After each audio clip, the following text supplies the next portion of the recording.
মোংলা উপজেলা পৌর দুইটি নির্বাচনী জনসভা হয়েছে, একটি বাংলাদেশ জামাত ইসলামীর, একটি বাংলাদেশ জাতীয়তাবাদী দল বিএনপির।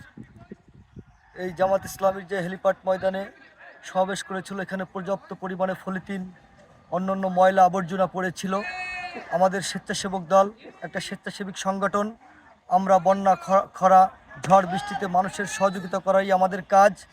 এবং আমাদের রামপাল মোংলা গণমানুষের নেতা, রামপাল মোংলা বাগেরহাট ৩ সংসদীয় আসনের সংসদ সদস্য, ধানের শীষের প্রার্থী লায়ন ডক্টর শেখ ফরিদুল ইসলাম ভাই একজন পরিবেশবিদ।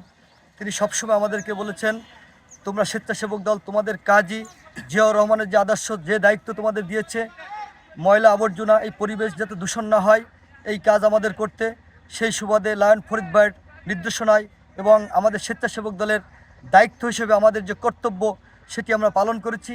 এবং যে ময়লা আবর্জনা ছিল সেগুলো পলিথিন সহ, যেহেতু পলিথিন পরিবেশ দূষণ করে, আমরা সেই পলিথিন সব কিছু আমরা পরিষ্কার পরিচ্ছন্ন করে আমরা একটা নির্দিষ্ট স্থানে আমরা রাখার জন্য আমরা নিয়ে যাওয়ার পরিকল্পনা করছি।